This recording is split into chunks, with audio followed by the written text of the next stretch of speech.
What happened? Owen. Aslan and Lucy and Susan just got to the witch's house. But what happened to Aslan? Something pretty extraordinary happened to Aslan. Aslan, not D. We thought he died, correct? Horribly. What happened? Cole. He came back to life. Yes.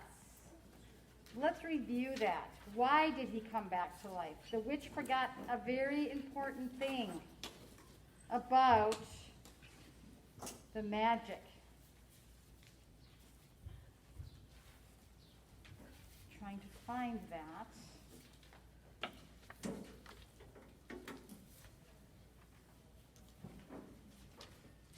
On page 163.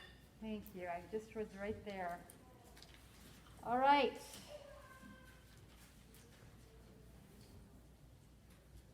So all of a sudden, who bit off all the ropes that tied and bound Aslan? All of a sudden, all these little what appeared?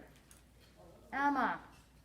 Yes, were field mice, and they came and they chewed at all the ropes to unbind him. And then Aslan came back to life. They were like, why, they couldn't find his body, remember? They went and his body was gone. Done. Right, and they thought that the witch and her people came back and took his body, but they didn't.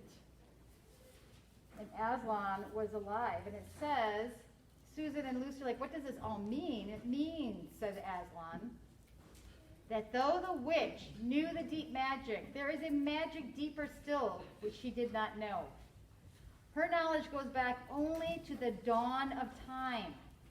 But if she could have looked a little further back into the stillness and the darkness before time dawned, so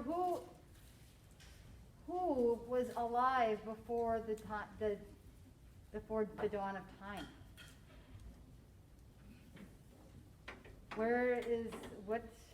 Who is there before time even began? Grayson. Aslan? No. Who created everything? Who created the heavens and the earth? Who created everything? Who was there before everything was created? Jeremiah. Yes. Time dawned. She would have read there is a different incantation, which means kind of a spell. She would have known that when a willing victim who had committed no treachery was killed in a traitor's stead or place, the table would crack and death itself would start working backward. So, very interesting. Who remembers? We had a conversation yesterday. What split in half when Jesus died? What split in half? Toby. The red curtain in the Holy of Holies. And what split in half when Aslan died? James. The stone table. All right. Make sure you use hand sanitizer. So now we are at the witch's home. What is in the witch's home? It's full of what? McKenna. Statues. Were these statues carved from stone? How were these statues created? What were they before they were statues? Jonathan. Yes. So at one point, something made the witch mad and she turned them into stone. Temper, temper. So we are on page 167. What happened about the statues? I hope we had that talk about maybe Aslan will bring them back to life. I hope so. All right, we're going to start all over because, no, Jeremiah was unable to read yesterday. So Jeremiah, you can read on page 167 at the very top. And then, but at that moment, Lucy said, you might as well, oh, look, oh, Susan, look at the lion. Okay? What an extraordinary place, cried Lucy. All those stone animals and people too. It's like a museum. Hush, hush, said Susan. Aslan's doing something. He was indeed.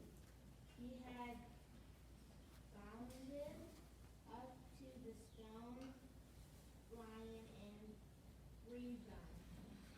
Then, without waiting a moment, he whisked around almost as if he had been a cat chasing its tail, and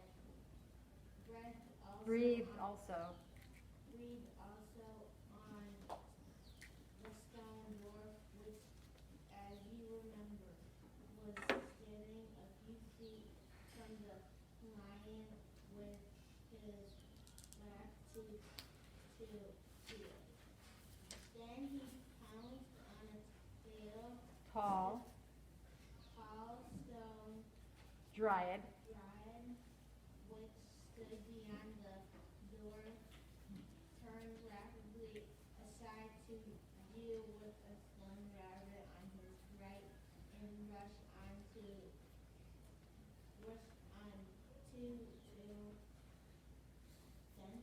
center. mm-hmm. But at that moment, Lucy said, "Oh, Susan, look at the lion." Ooh, what's happening to the lion? So,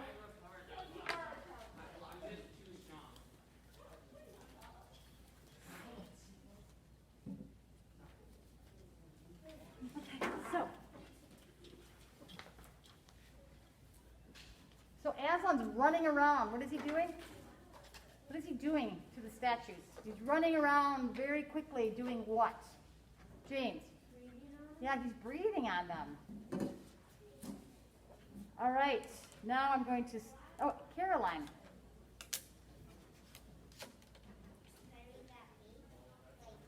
So you can start at I expect, and then you may go to, I guess, to the end of the paragraph, which is, with delight in jumping up to lick his face.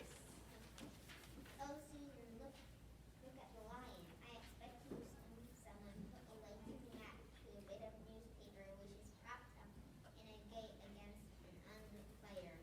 And for a second, nothing seems to have happened. And then you just twice Notice. notice a tiny streak of flame dripping along the edge of the newspaper. It was like that now, for a second, after Aslan had breathed upon the stone lion just the same. Then a tiny streak of gold began to run along his white marble back. Then it spread the colors into lit all over him, and the flame lit all over a bit of Paper. paper. Then fell his Jan, get your book. corners were salty, obviously stone. The lion shook his mane, and then all the heavy stoneful dripped into living air. Here.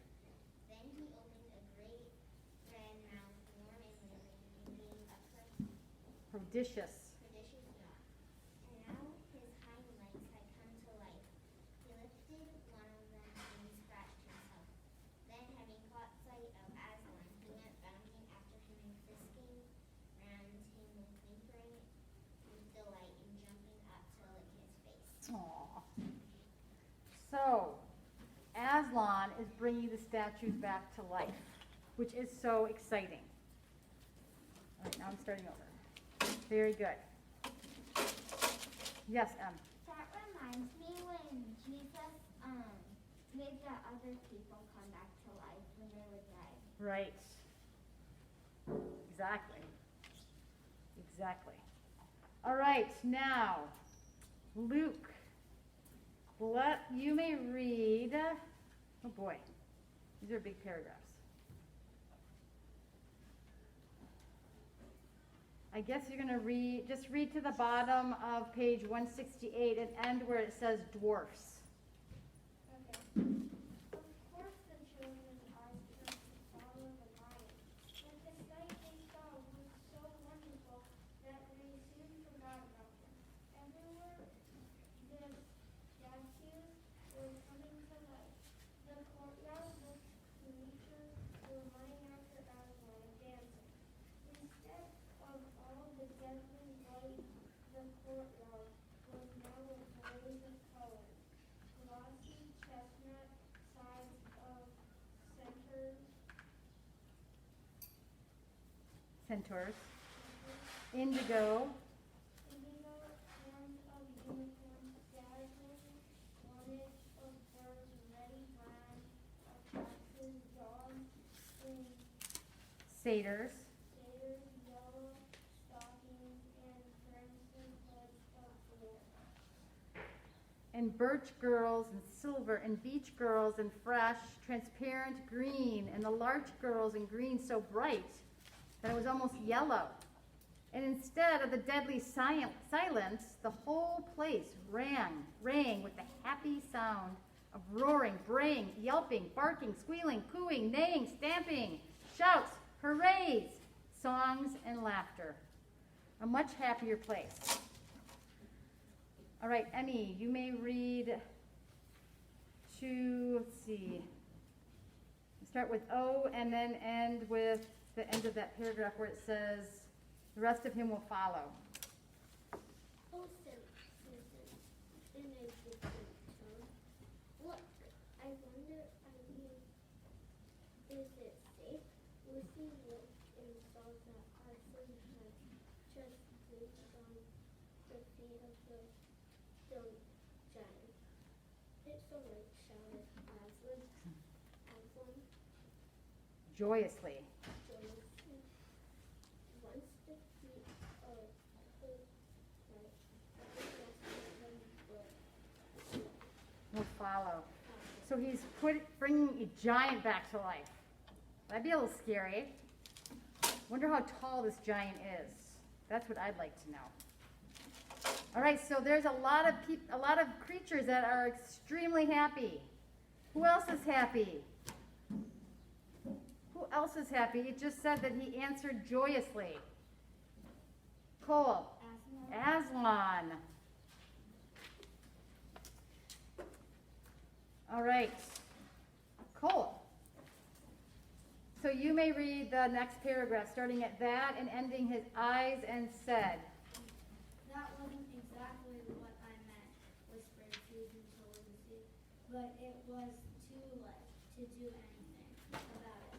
Now, even if Aslan would have listened to her, the change was already creeping up. The giant's legs the giant's leg. Now he was moving his feet. A moment later, he lifted the club off his shoulder,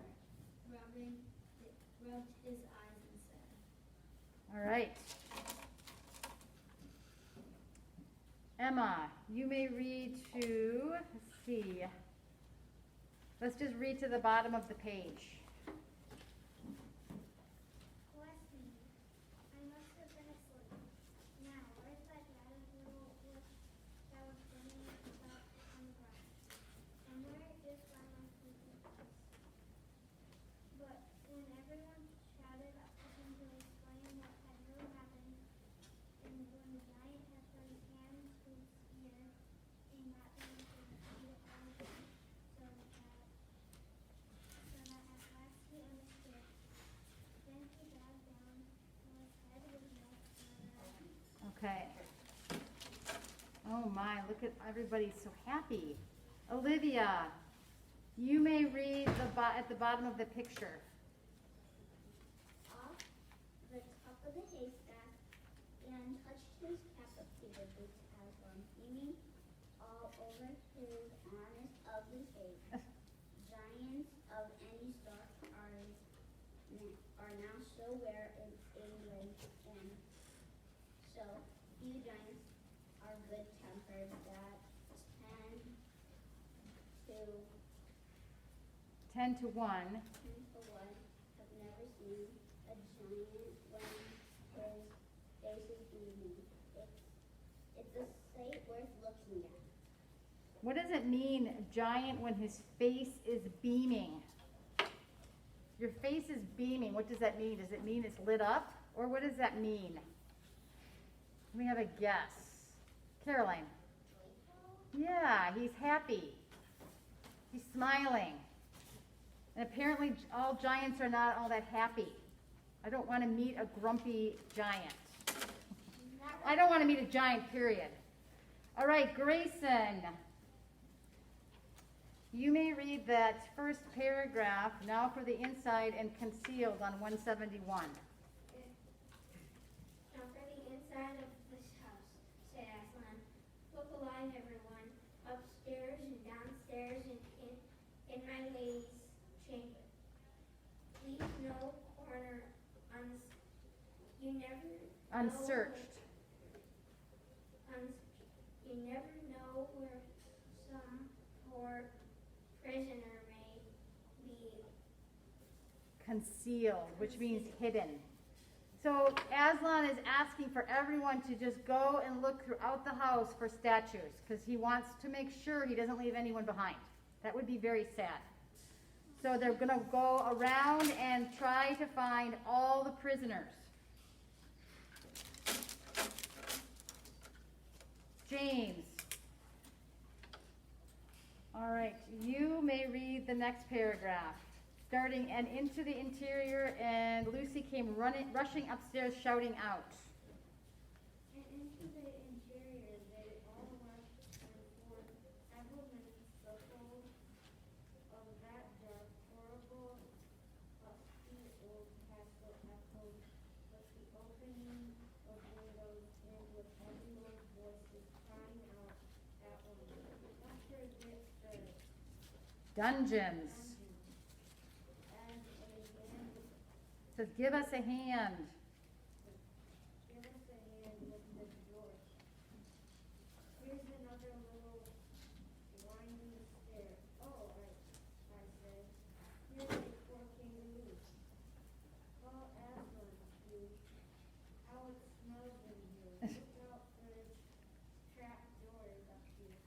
There are a whole lot more on the landing, but the best of all was when Lucy came rushing upstairs shouting out. Ooh, who did she find?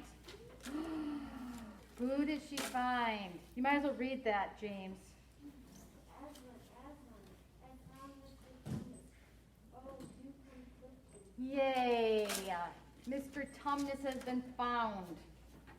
All right, Winsheen. You can read that little paragraph. A moment later, and she had to tell him. A moment later, Lucy and the little fawn were holding each other by both hands and dancing round and round for joy. The little chap was untroubled for having been a statue and was of course very interested in all she had to tell him. So yay, and he's fine there. So the good news is they're all becoming alive and they're all fine. So they don't have any kind of injuries or anything from being a statue. They might be a little stiff. What do you think? Yeah. Their muscles might be a little stiff. All right, Jack, you may read on the bottom of 171. There's that last paragraph, and it ends. End it where it says, first said. Well, you might as well just read that. So end where it says gates were still locked. But at last the Ransacking. of the witches' fortress was ended. The whole castle stood empty, with every door and window open, and the light and the sweet spring air Flooding. into all the darkness No, to the dark. and the evil places, Good. which needs them so badly. The whole crowd of Liberated, meaning freed. liberated statues surged, and they ran forward.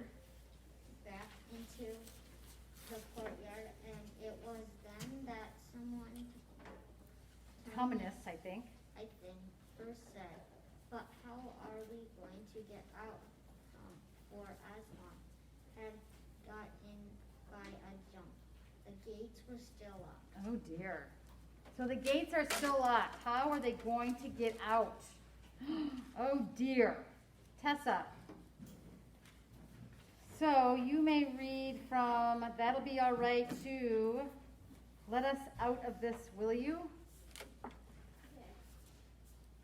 That'll be all right, said Aslan, and then, rising on his hind legs, he bawled out at the giant. Hi, you up there, he roared. What's your name? Giant Apple Bucket. Very good. If it please your honor, said the giant. Well then, Giant Apple Bucket, said Aslan, just let us out of this, will you? Oh, well, that helps to have a giant. Giant rumbucket. Giant Rumplebuffin. I love the name. All right. So, Owen, you may read the next paragraph, starting certainly your honor, and go to the bottom of the page, beyond them, the sky. Certainly, your honor, it will be a pleasure, said Giant Rumplebuffin. Stand well away from the gate, all you little hounds. Then he strode to the gate himself, banged went his feet close. The gates creaked at the first blow, crashed at the second, and shivered at the third. Then he tackled the towers on each side of them. After a few minutes of crashing and thudding, both towers and a good bit of the wall on each side went thundering down in a mass of hopeless rumble. And when the dust cleared, it was odd standing in that dry brimstone yard, seen through the gap. All of the grass and waving trees and sparkling streams of the forest and the blue hills beyond that and beyond from this spot. Well, it comes in handy to have a friend who's a giant. That's all I have to say.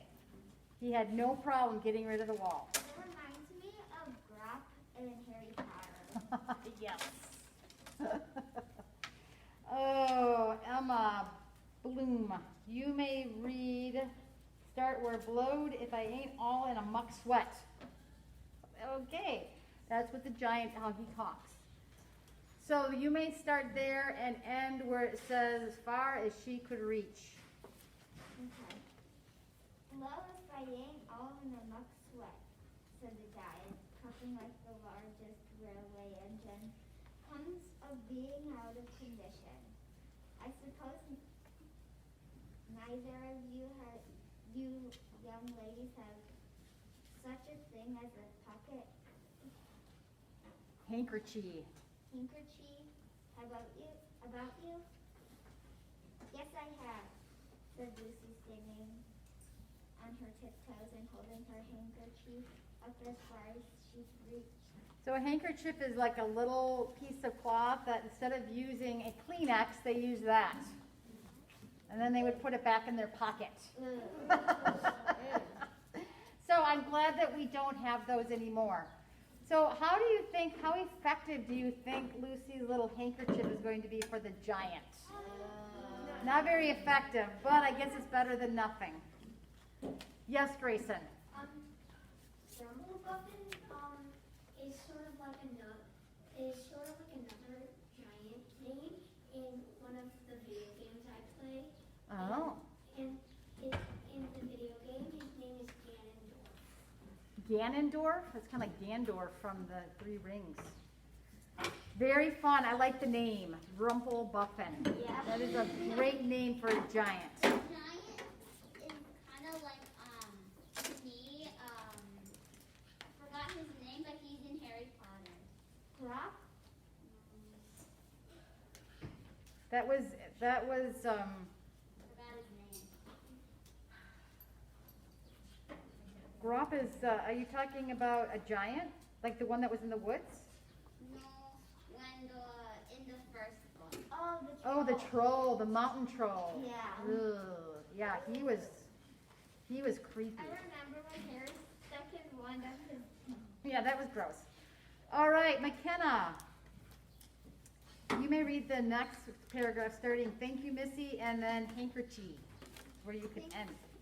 Thank you, Missy, said Giant Rufflegun. Rumplebuffin. Stomping down. Next moment, Lucy got rather a fright when she found herself caught up in mid-air between the giant's fingers and the sky. But just as she was getting her face, he suddenly started at them and put her gently back on the ground. Muttering, bless me, I picked up the little girl and said, began your pardon. I beg your pardon. I beg your pardon, Mrs. I thought he was the handkerchief.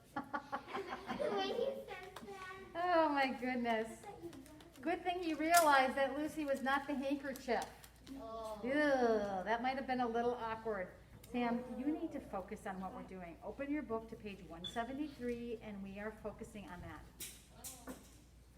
All right, Ella. So on the bottom of 173, not at all, and you may end where it says, never have turned him into stone, on page 174. Not at all, said the giant politely. Never met a nicer monkey. So kind, so nice. So, I don't know how to describe it. What a nice giant he is, said Lucy, quickly comment. Oh yes, replied the swan. All the buccaneers always were. One of the most successful of all the giant families around. Not very clever, perhaps. I never knew a giant that was, but no girl. This tradition is enough. If he'd been on the other side, we never had turning the kingdom. At this point, Edmund clapped his paws together and called out for tea. All right. I think we may have forgotten a paragraph. Yeah. So, no, said Lucy, laughing. Here it is. This time he managed to get it, but it was only about the size to him that a Saccharin tablet would be to you. So like a little aspirin. So it was like teeny tiny for him. Would be to you, so that when she saw him solemnly rubbing it to and fro across the great red face, she said, I'm afraid it's not much use to you, Mr. Rumplebuffin. All right. So it was like teeny tiny for him. So cute. All right. Now we're going to find out what Aslan has to say. Jonathan. So you may start at this point. We have a lot of just broken up. So you may end at largest of the centaurs.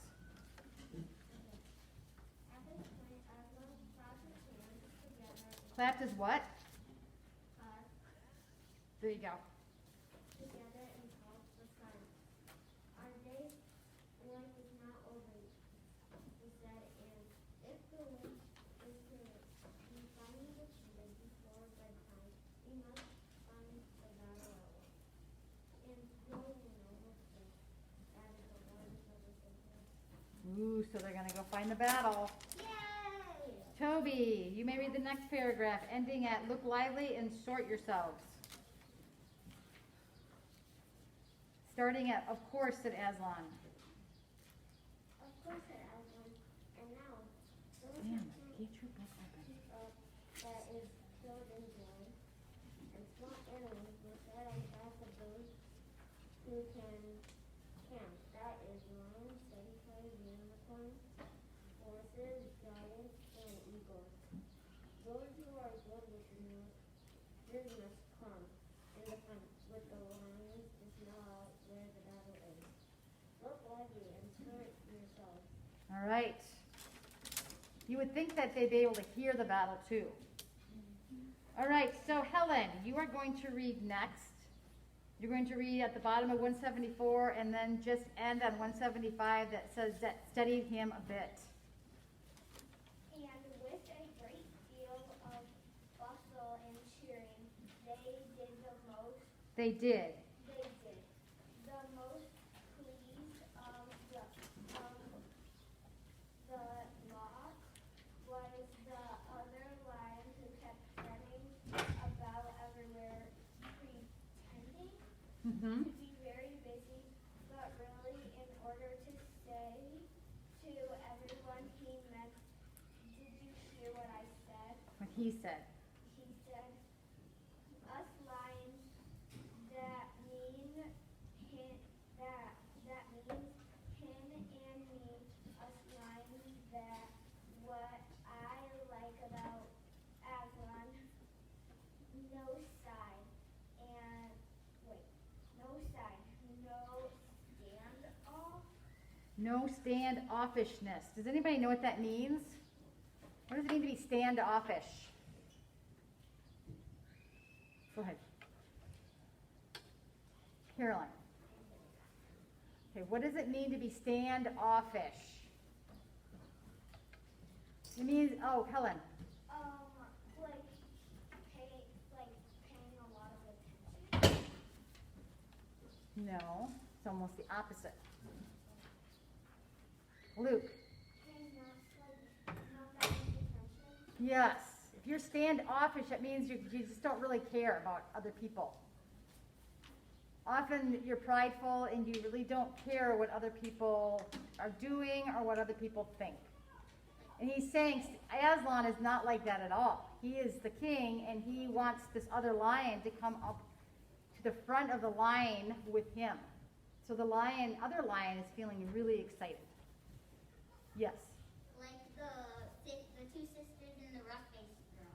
Oh, yeah. Yes, they were very standoffish. They were not kind, they were rude, and they were not pleasant. And that is not Aslan at all. All right, Helen, keep going, my dear. Us lions. That meant him and me. At least, he went on saying this till Aslan had Loaded. loaded him up with 3 dwarfs, 1 Dryad. dryad, 2 rabbits, and a hedgehog, and That steadied him. steadied him a bit. So he was giving 3 dwarfs, a dryad, and 2 rabbits and a hedgehog a ride. That would be so fun. I want to ride on a lion. Yeah. With the hedgehog. With a hedgehog and a rabbit. All right, Sam, you are reading at where they left off, and then you can end where it says there was no time lost after that. Okay.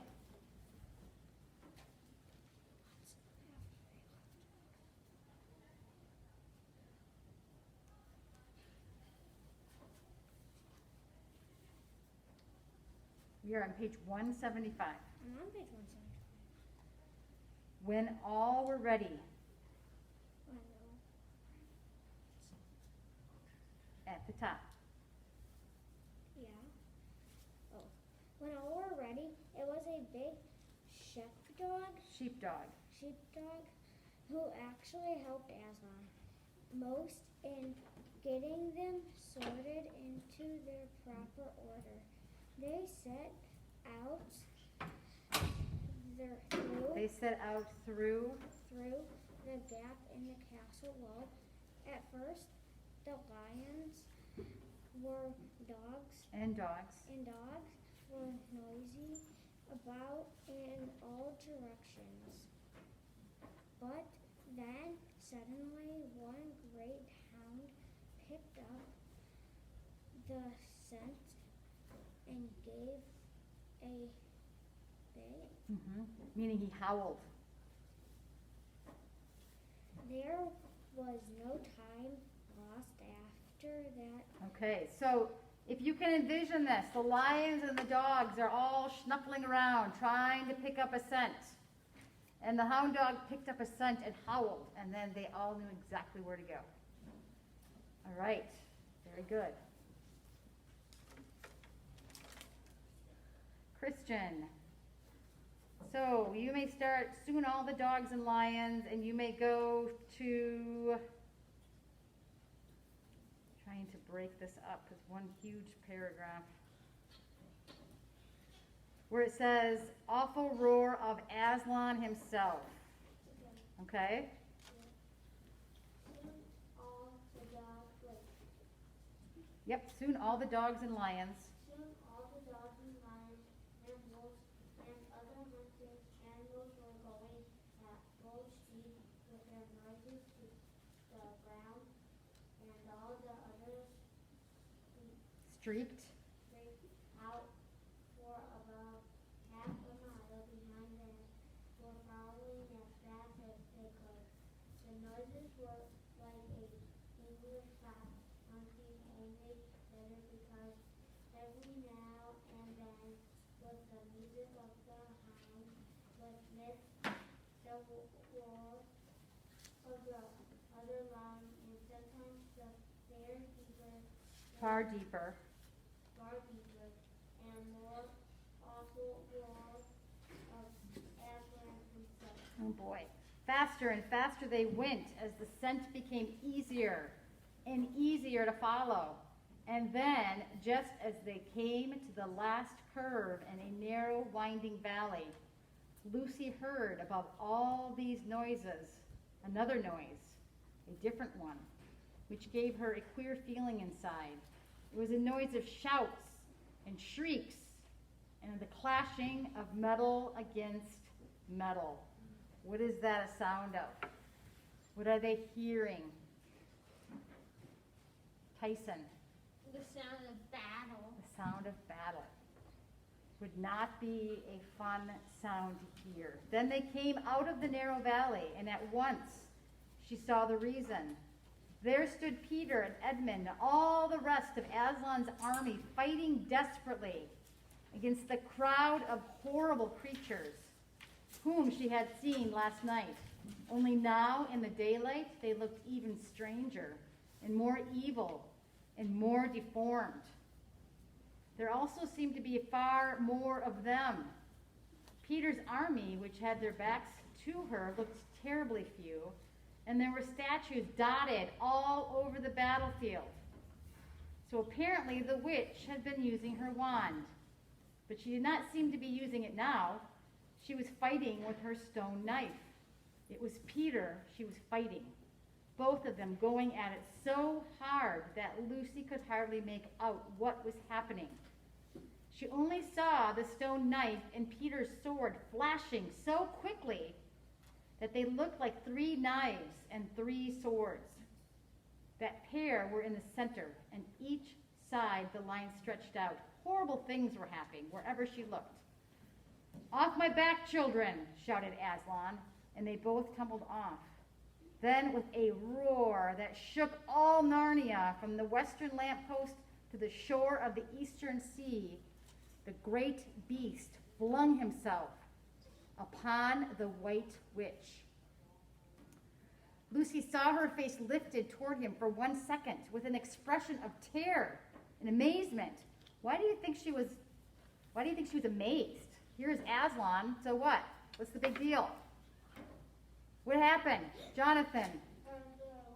Aslan pounced on the white witch. I know, but why would the white witch look absolutely amazed? Why was she so shocked to see Aslan? She thought Aslan was? Dead. Yes. And now all of a sudden, here he comes, pouncing on her.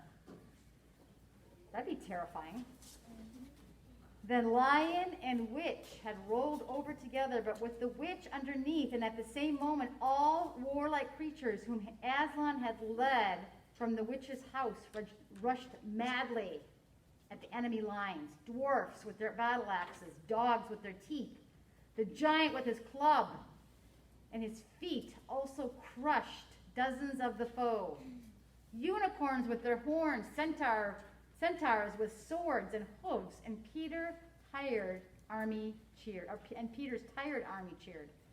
And the newcomers roared, and the enemy squealed and gibbered till the wood re-echoed with the din of that onset. All right, 17, the hunting of the white stag. The battle was all over in a few minutes after their arrival. Most of the enemy had been killed in the first charge of Aslan and his companions. And when those who were still living saw that the witch was dead, they either gave themselves up or took to flight. The next thing that Lucy knew was that Peter and Aslan were shaking hands. Well, hands and paw. It was strange to her to see Peter looking as he looked now. His face was so pale and stern, and he seemed so much older. It was all Edmund's doing, Aslan, Peter was saying. We'd have been beaten if it hadn't been for him. The witch was turning our troops into stone right and left, but nothing would stop him. He fought his way through 3 ogres to where she was just turning one of your leopards into a statue. And when he reached her, he had the sense to bring his sword, smashing down on her wand instead of trying to go for her directly and simply getting made a statue himself for his pains. That was the mistake all the rest were making. Once her wand was broken, we began to have some chance. If we hadn't lost so many already, he was terribly wounded. We must go and see him. Oh dear, who's wounded? Edmund. They found Edmund in charge of Mrs. Beaver a little way back from the fighting line. He was covered with blood. His mouth was open, and his face a nasty green color. Quick, Lucy, said Aslan. What does she have? Who remembers what Aslan gave her? Why is he asking Lucy to come? Ella. He had the juice. Yes. Yes. Remember, Aslan gave her that vial made of a diamond. It's a diamond with some special something inside. And then, almost for the first time, Lucy remembered the precious cordial, which is a liquid, that had been given to her for a Christmas present. Her hands trembled so much that she could hardly undo the stopper. But she managed it in the end and poured a few drops into her brother's mouth. Has anyone ever been nervous or scared that your hands shake? Yes. So if you can envision, that's what Lucy is feeling. She's so nervous that her hands are shaking. Yes, Grant? Aslan didn't give her the liquid. It was Father Christmas. Yeah. Right. You are right. But I wonder if it came from Aslan. Because Aslan knew about it. But you are right.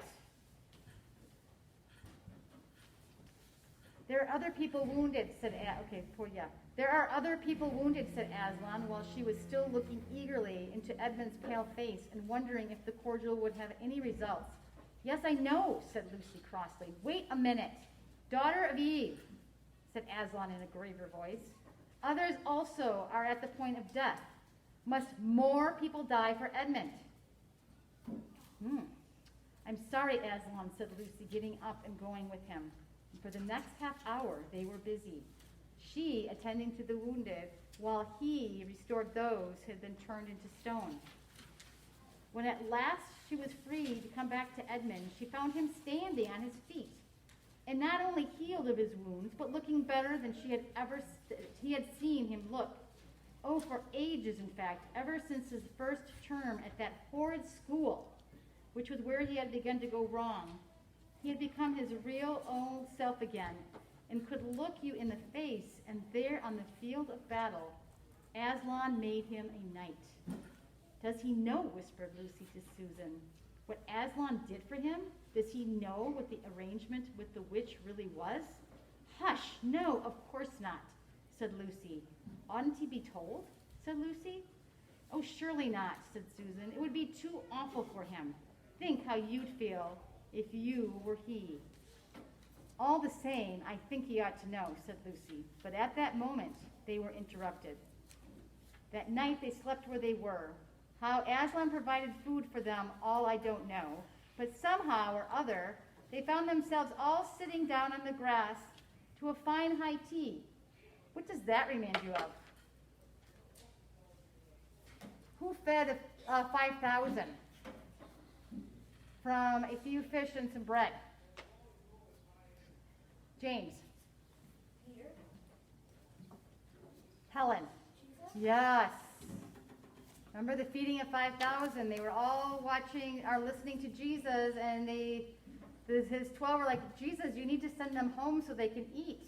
And he asked the little boy for his fish and bread from his lunch, and he just multiplied it, where they had baskets left over.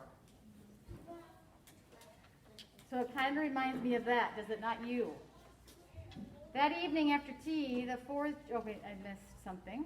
Yes, I did. Next day, they began marching eastward down the side of the great river, and the next day after that, at about tea time, they actually reached the mouth of the castle of, how do you pronounce this, Mrs. Pinka? The castle. I say Carapavel. Okay, that's Carapavel. That's what I thought. Okay, on its little hill towered up above them. Before them, there were sands with rocks, little pools of salt water and seaweed, and the smell of the sea and the long miles of bluish-green waves breaking forever and ever on the beach. And oh, the cry of the seagulls. Have you heard it? Can you remember? Oh, I love the sound of the ocean. All right. Jack, you may read to, again, it keeps going and going. Just read to the bottom of the page, okay? That evening after tea, the four children all managed to get down to the beach again and get their shoes and stockings off and feel the sand between their toes. But the next day was more Solemn, solemn. meaning it was more serious. For then, in the great hall, For then in the great hall of Carapavel, that wonderful hall with the ivory roof and the west wall hung with peacock's feathers, and the eastern door which looks toward the sea in the presence, presence of all their friends, and to the sound of trumpets as one solemnly solemnly crowned, them and led them to the four thrones at amid mid deafening shouts. deafening shouts of Long live King Peter, long live Queen Susan. living Queen Susan, long living King Edmund, long living Queen Lucy. All right. Once a king and queen in Narnia, always a king or queen. Bear it well, sons of Adam. Bear it well, daughters of Eve, said Aslan. All right, we still have, I wanted to get this done today. We'll read a little bit more. Maybe we'll have to read some more on Monday. All right, and through the eastern door, which was wide open, came the voices of the mermen and the mermaids, swimming close to the shore and singing in honor of their new kings and queens. So the children sat on their thrones, and scepters were put into their hands, and they gave rewards and honors to all their friends. To Tumnus the fawn, and to the beavers, and the giant rumblebuffin, to the leopards, and the good centaurs, and the good dwarfs, and to the lion. And that night there was a great feast in Carapavel, and revelry, and dancing, and gold flashed, and wine flowed, and answering to the music inside. But stranger, sweeter, and more piercing came the music of the sea people. But amid all these rejoicing, Aslan himself quietly slipped away. When the kings and queen noticed that he wasn't there, they said nothing about it. For Mr. Beaver had warned them. He'll be coming and going, he had said. One day you'll see him, and another you won't. He doesn't like being tied down. And of course, he has other countries to attend to. It's quite all right. He'll often drop in, only you mustn't press him. He's wild, you know. not like a tame lion. And now, as you see, the story is nearly but not quite at an end. These 2 kings and 2 queens governed Narnia well. Long and happy was their reign.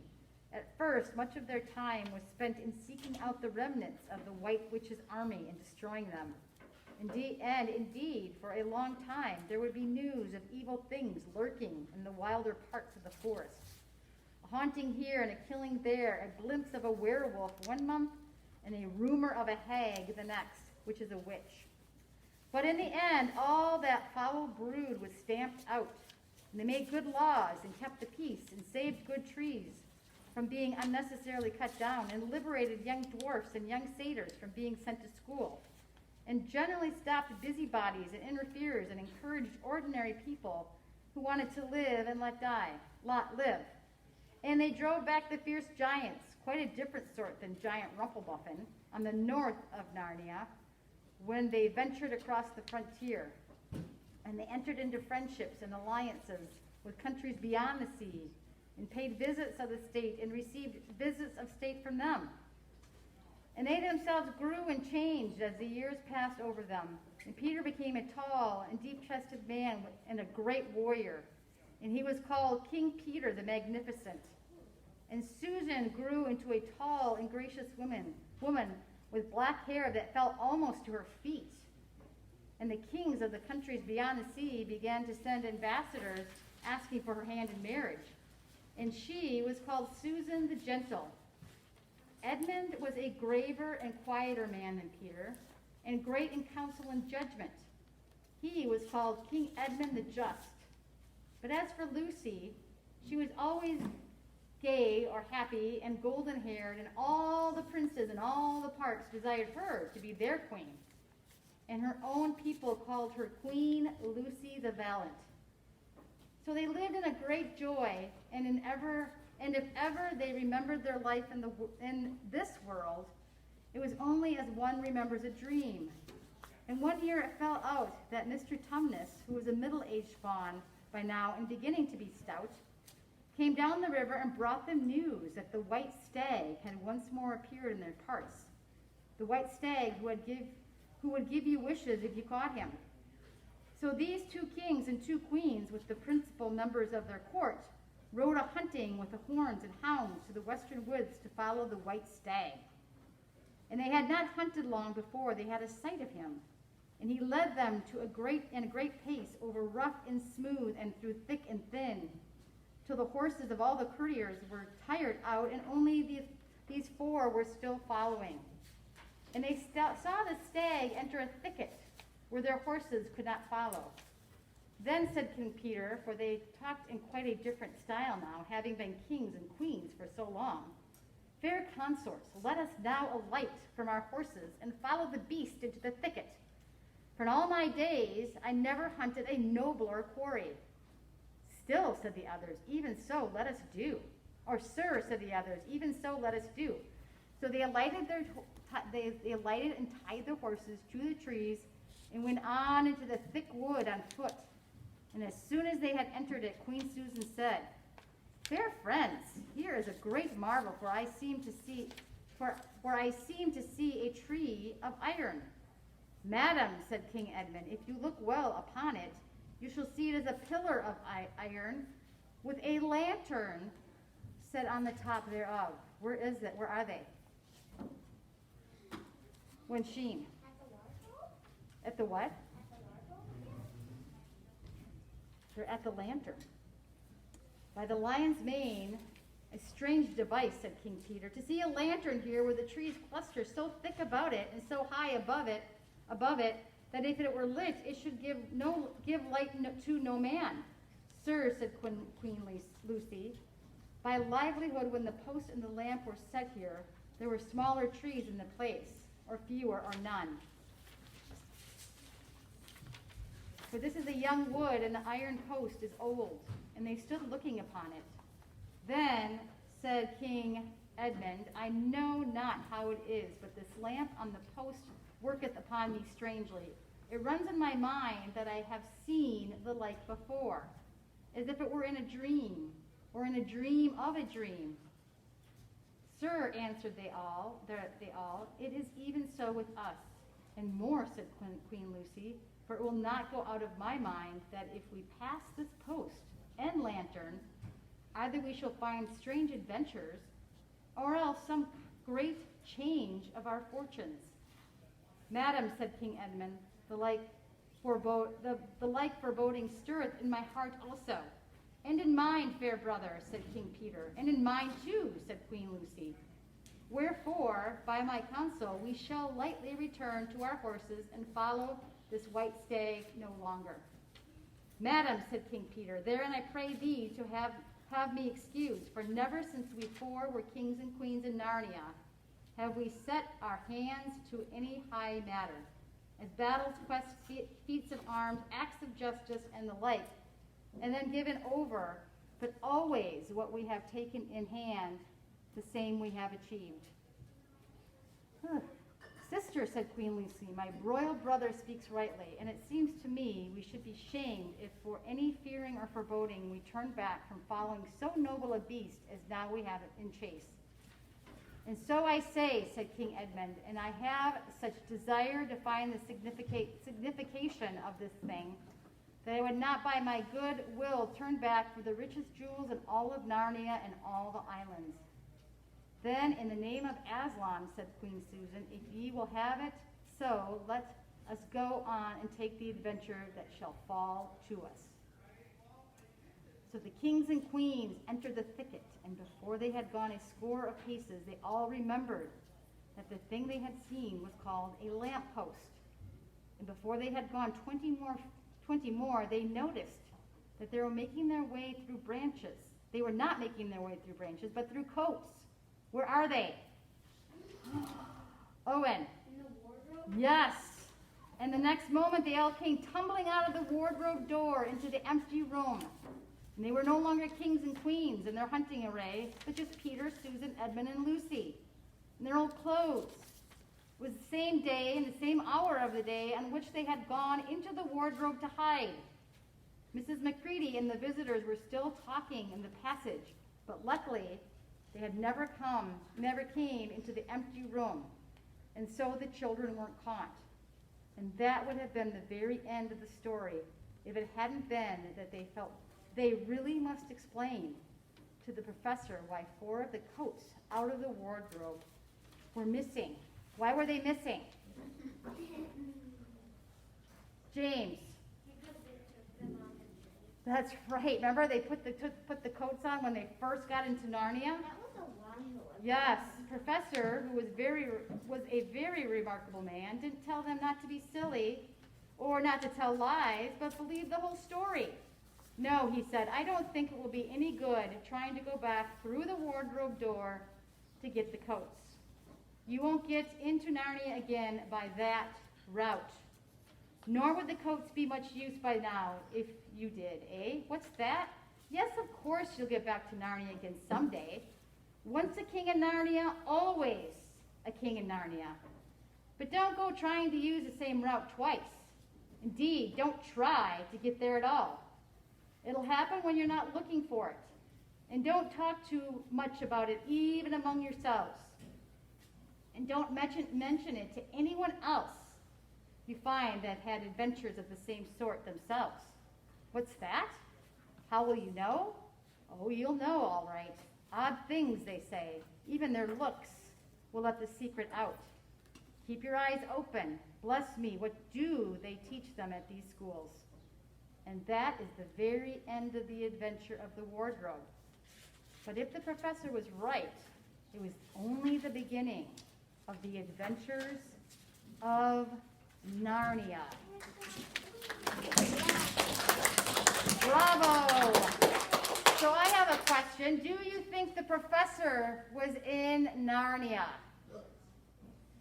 Raise your hand if you think the professor was in Narnia. Yes, I think so. What an amazing story. Isn't it wild? It's like they were there for years and it was the same day that they left. Yeah. Pretty awesome. So who liked the book? I'm excited to watch the movie. Yeah. We get started. So we're going to watch the movie on Monday. Mom, we're gonna watch this. All right, and I will have popcorn and such for you to eat. Can't have a movie without popcorn.